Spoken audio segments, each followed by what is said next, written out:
Halo teman-teman, saya Reiga dari Satgas Angkatan 19.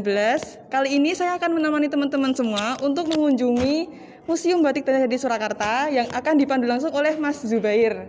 Silakan Mas. Selamat pagi. Pagi. Nah, untuk mengawali kunjungan kita kali ini, mungkin bisa dijelasin sedikit mengenai sejarah singkat berdirinya museum ini, Mas. Jadi museum ini adalah museum swasta, Mbak. Yeah. Pemiliknya adalah Bapak Aji Santoso Abdullah. Beliau adalah CEO dari PT Batik Danar Hadi. Dan juga museum ini diresmikan oleh Ibu Megawati Soekarno Putri pada tanggal 20 Oktober tahun 2000. Seperti itu. Yeah. Nah, Mas, untuk koleksi paling spesial di museum ini itu apa ya, Mas? Nah, untuk yang paling spesial itu kami punya batik keraton ataupun batik Belanda. Tapi karena kami punya 11 ruangan dan semuanya itu memiliki ciri khas masing-masing, jadi saya anggap semua koleksi yang ada di Museum Batik Danar Hadi ini spesial semua. Oh, mungkin bisa diajak ke jalan-jalan, Mas, masuk? Baik, nanti saya akan ajak. Oke, siap. Sini. Untuk batik ini tuh apa sih, Mas? Batik apa ini? Nah, ini kan semua batik keraton, Mbak. Saya jelaskan ciri-ciri dari batik keraton terlebih dahulu. Ya. Batik keraton itu untuk spesifikasinya itu dari warnanya yang pertama. Untuk batik keraton selalu memiliki 3 warna. Yang pertama itu ada coklat, ada biru tua, dan juga putih. Oh, ini biru tua ya, Mas? Ya. Kira hitam loh itu. Ya, itu biru tua. Jadi ini adalah pengaruh Hindu, Mbak. Trimurti. Ya. Jadi simbol dari Brahma, Siwa, dan juga Wisnu. Bukan hanya pada warnanya, tetapi pada motifnya juga. Di sini kita biasa lihat ada sayap burung Garuda. Ya.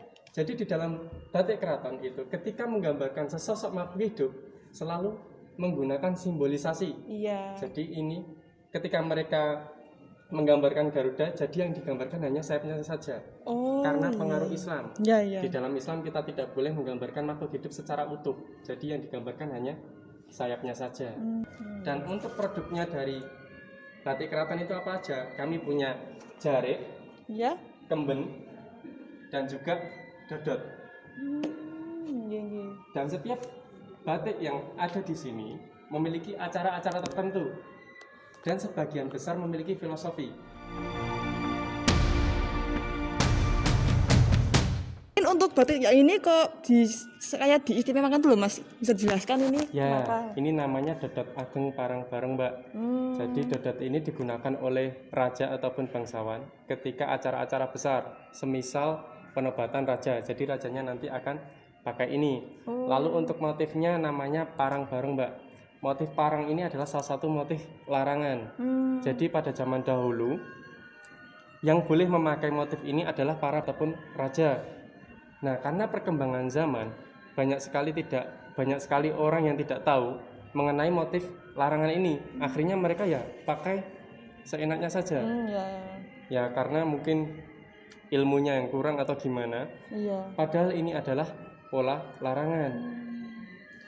Semisal kita masuk ke keraton dan kita bukan bangsawan, biasanya kalau kita pakai motif ini nantinya bisa ditegur, Mbak. Oh, kenapa, Mas? Ya karena ini hanya khusus para Raja, bangsawan iya. atau raja. Lalu untuk Panjangnya ini berapa meter ya, Mas? 2,5 meter dikali 4 meter, lebarnya 2,5, panjangnya 4 meter. Jadi lebar sekali dan panjang sekali. Iya. Dan untuk warna putihnya ini kita sebutnya belumbangan, Mbak. Jadi belumbangan ini istilahnya sebagai tolak bala. Jadi salah satu bentuk keberuntungan juga untuk para raja. Ya. Lalu, Mbak, jadi pada tahun 1755 Mataram Islam itu terpecah menjadi 2 karena ada perjanjian Giyanti yang menyebabkan Mataram Islam jadi Kasunanan Surakarta dan juga Kasultanan Yogyakarta. Oh iya. Nah, akibat perjanjian itu batiknya pun juga ikut beda. Di Kasunanan Surakarta motifnya itu kecil-kecil dan juga cara menggambarkannya itu luwes. Sedangkan untuk Jogja penggambarannya itu besar-besar dan juga tegas. Lalu ciri khas dari Surakarta itu latarnya krem. Iya. Sedangkan untuk Jogja itu putih. Mari saya antar ke sana. Oh iya, boleh. Jadi seperti ini, Mbak. Iya, iya. Lalu untuk cara penggunaan jariknya pun juga ikut berbeda, Mbak. Di sini motif parangnya untuk Jogja itu dari kiri atas ke kanan bawah. Oh iya. Sedangkan untuk Solo itu dari kanan atas ke Ke kiri kiri. bawah. Lalu untuk pinggiran kain batiknya ini kita sebutnya seret. Untuk Jogja diperlihatkan di depan wiru. Kalau untuk Solo dimasukkan ke dalam. Oh iya. Setelah tadi kita melihat Solo dan Jogja, kita mampir ke sini. Ya, Ke Puro Batik Mangkunegaran. Nah, pada tahun 1757 Surakarta juga terpecah menjadi dua. Yang pertama Kasunanan, yang kedua Puro Mangkunegaran. Di sini gaya batiknya sama seperti Solo. Latarnya krem, polanya kecil-kecil, tapi ada yang unik di sini. Jadi di Mangkunegaran ini sudah pakai huruf alfabet Oh MM, iya. tidak lagi pakai aksara Jawa. Lalu untuk simbol mahkota, mereka pakai simbol mahkotanya orang Eropa. Jadi sudah masuk budaya Eropa. Lalu kita menuju ke batik Puro Pakualaman. Nah, di batik Puro Pakualaman ini pada tahun 1813 Kesultanan Yogyakarta pecah jadi dua. Yang pertama Kesultanan Yogyakarta, yang kedua Pakualaman. Di sini gaya batiknya itu ada perpaduan antara Solo dengan Jogja. Karena ada pernikahan Sri Pakualam ke-7 dengan Putri Pakubuwono ke-10. Jadi nggak hanya jatuh cinta sama istrinya, tetapi jatuh cinta sama si Sri Pakualam ini. Jadi untuk cara pemakaiannya itu ada kombinasi antara Solo dan Jogja. Bisa kita lihat di sana ada fotonya. Iya. Jadi gaya parangnya itu dari kanan atas ke kiri bawah seperti Solo, tetapi pinggiran kain batiknya atau kita sebutnya seret itu diperlihatkan seperti Jogja. Sekarang kita ada di ruangan Danaradi. Jadi di sini tersimpan produksi Danaradi, baik yang pewarnaan alam ataupun sintetis. Untuk membedakan mana pewarnaan alam dan sintetis, cukup kita lihat pada pinggiran kain batiknya ini. Jika pinggiran kain batiknya ini ada bercak-bercak seperti ini, nah ini dipastikan dari pewarnaan alam, karena istilahnya bleber. Iya. Ya. Lalu untuk pewarnaan sintetis, pinggiran kain batiknya ini cenderung lebih putih bersih. Oh iya. Lalu saya akan mengenalkan mbaknya dengan Pemilik pemilik dari Danaradi. PT Batik Danaradi. Iya. Jadi beliau adalah Haji Santoso Dullah beserta istrinya. Nama Danaradi diambil dari nama istrinya. Ibu bernama Ibu Danarsih Hadi Priyono. Jadi saking cintanya beliau kepada ibu ini, akhirnya menamakan perusahaannya dengan nama Danaradi. Di setiap batik ini kita pakai merica putih. Oh, untuk pengawetannya. Untuk pengawetan batiknya juga untuk menjaga kelembapan dan juga menghalau dari serangga ngengat. Jadi ini gantinya kapur barus. Iya. Lalu untuk pewangi yang kami gunakan di ruangan ini kita selalu pakai bunga ramping. Jadi ini ada campuran mawar melati kenanga, ada pandan dan juga irisan jeruk purut, dikasih minyak serimpi, dicampur dan jadilah bunga ramping. Bisa tahan 3-4 bulan. Jadi tiap udah 4 bulan diganti gitu ya? 4 bulan diganti. Jadi ini bukan sesajen. Ya. Jadi ini untuk ya. Lalu kita masuk ke ruangan yang ketiga. Ini kita masuk ruangan yang ketiga. Jadi ini adalah ruangan mini proses. Oh iya. Jadi kita bisa tahu proses cara pembuatan batik. Tapi sebelum kita masuk ke proses, kita harus tahu pengertian dari batik itu sendiri. Batik adalah sehelai kain yang mana memiliki proses. Prosesnya itu teknik celup rintang, dan perintangnya itu menggunakan lilin panas atau kita sebutnya malam. Yang diakui oleh UNESCO itu bukan motif batiknya, tetapi prosesnya, yaitu teknik celup rintang. Lilin panas atau malamnya itu memiliki 7 komposisi. Yang pertama itu ada moto kucing, getah pohon damar, ada lemak binatang, bisa dari sapi ataupun kerbau, ada parafin, minyak bumi, ada lilin geladakan. Lilin geladakan itu ada lilin daur ulang. Lilin kote itu adalah lilin lebah. Gondorukem itu getah pohon pinus. Dan microwax kita impor dari Cina ataupun Amerika. Penggunaan microwax hanya untuk penggunaan pewarnaan sintetis. Jadi untuk pewarnaan alam kita tidak pakai microwax. Oh iya. Ada prosesnya ini. Yeah. Lalu ada 3 macam jenis batik. Yang pertama itu batik tulis, batik cap, dan kombinasi. Batik tulis itu menggunakan canting, batik cap menggunakan cap, dan batik kombinasi itu menggunakan canting ataupun capnya itu sendiri. Lalu yang kita butuhkan sebelum ke prosesnya itu kita harus punya kain mori. Putih bersih ya Mas? Putih bersih bisa dari kain katun, rayon, ataupun sutra. Untuk masuk ke tahap pelowongan, kita harus membuat desain motifnya terlebih dahulu. Kita buat di kertas, lalu kita jiplakan ke dalam kain. Istilahnya ngeblat. Ya, ngeblat. Lalu masuk ke tahap pelowongan. Pelowongan adalah proses penempelan lilin panas pada pola yang nantinya akan menjadi warna coklat. Ya. Oke. Lalu masuk ke tahap tembokan. Tembokan adalah proses penempelan lilin panas pada bagian yang tetap akan menjadi warna putih. Warna putihnya dilindungi pakai lilin. Ya. Lalu masuk ke tahap modelan. Modelan adalah proses pencelupan kain batik ke dalam warna biru. Oh, ini biru toh, Mas? Iya, warna biru. Oh, Warna biru didapat dari daun nila atau tom. Ya. Pencelupannya 30-40 kali. Dicelup, dijemur. Lalu kita masuk ke tahap kerokan. Kerokan adalah proses penghilangan lilin pelowongan. Jadi dikerok satu-satu pakai koin ataupun punggung pisau. Iya. Setelah selesai, masuk ke tahap biron. Biron adalah proses penempelan lilin panas pada bagian yang sudah berwarna biru. Warna birunya ditempel lagi pakai lilin. Setelah selesai, masuk ke tahap sogan. Sogan adalah proses pencelupan kain batik ke dalam warna coklat. Dicelup sama 30-40 kali, celup jemur. Warna coklatnya didapat dari kayu jambal, kayu tegeran, dan kayu tinggi dicampur jadi satu dan jadilah ekstrak soga. Ya. Sebelum jadi batik, kita harus ngelorot. Ngelorot itu merebus kain batik ke dalam air mendidih agar semua lilinnya luntur atau hilang dan jadilah kain batik. Ya. Wah. Untuk proses awal sampai akhir membutuhkan waktu 3-4 bulan. Nah, cukup lama ya, Mas ya? Lama sekali. Nah, ini yang penting. Bagaimana cara kita membedakan batik asli ataupun batik palsu. Nah, batik asli itu depan dan luar sama. Maksud saya depan dan dalamnya itu sama Warnanya warnanya. sama, iya. Nah, kalau ini yang saya gunakan batik palsu, Mbak. Gimana tuh, Mas? Luarnya itu cerah, ada warnanya, dalamnya kusem. Oh, gitu. Jadi ini printing. Jadi kalau batik itu harus ada teknik celup rintangnya. Jadi kalau ini cuma printing di sablon. Oh iya benar. depannya saja. Berarti juga batik-batik sulap kayak gini juga ya, Mas? Jadi ini sebenarnya batik palsu. Ya. Wah, kok namanya Belanda gitu gimana nih, Mas?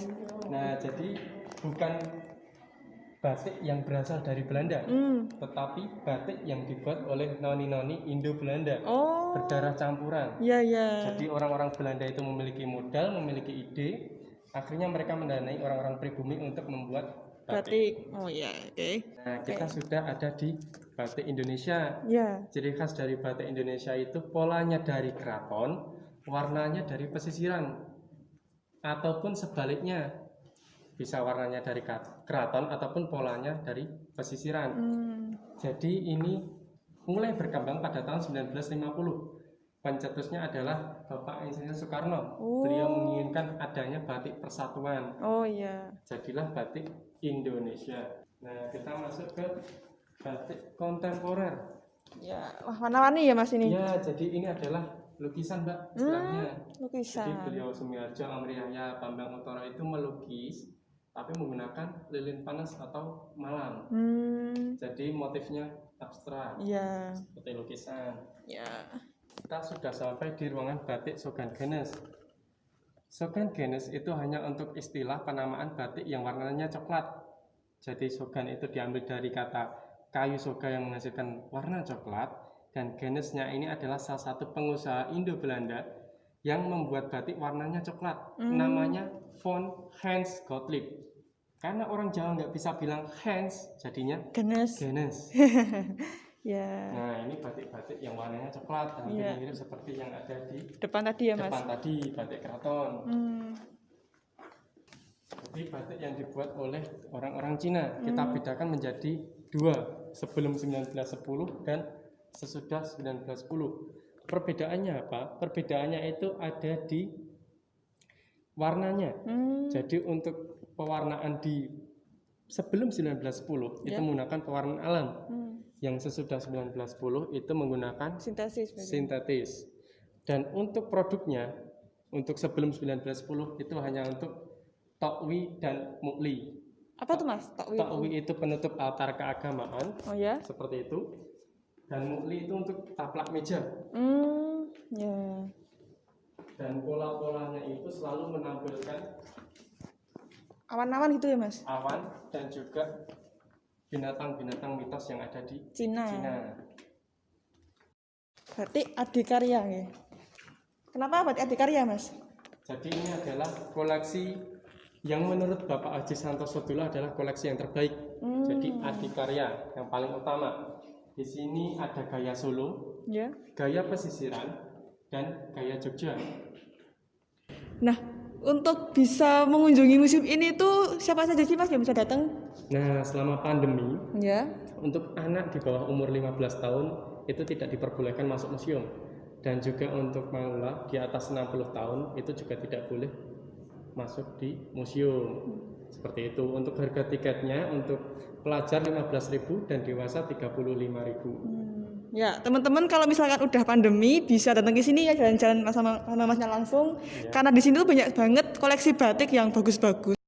Teman-teman, ternyata masih ada satu ruangan lagi yang belum kita kunjungi, yaitu ruangan untuk proses pembuatan batik itu sendiri. Yuk kita simak pembuatan batiknya. Misi Bu. Silakan Mbak. Ya. Duduk aja nggak apa-apa. Oh iya, Silakan duduk. Ya.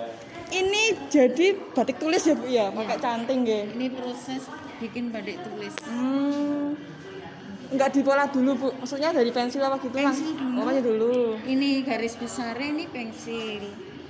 Untuk batik ini sendiri satu kain habis berapa bulan ini Bu pembuatannya? Ini satu proses ini 2 minggu. Dua Tapi minggu. kalau sampai jadi siap dijual 3 bulan 4 bulan. Oh gitu, nggih. Suwun nggih Bu nggih. Nah, kita masuk di ruangan batik pengaruh keraton, Mbak. Jadi batik di sini kebanyakan dipengaruhi oleh keraton, Ya. baik polanya ataupun warnanya. Di sini ada batik Sudagaran Surakarta. Sudagaran itu saudagar, jadi Ya. para pengusaha Ya. yang tinggal di Surakarta membuat batik-batik ini. Untuk wilayahnya itu ada di daerah Kauman ataupun Lawean. Lalu sebelah kiri Mbak itu ada batik petani atau pedesaan. Jadi pola motifnya itu sama halnya di lingkungan petani ataupun di lingkungan pedesaan. Ada burung kecil, lalu ada daun-daun dan bunga-bunga.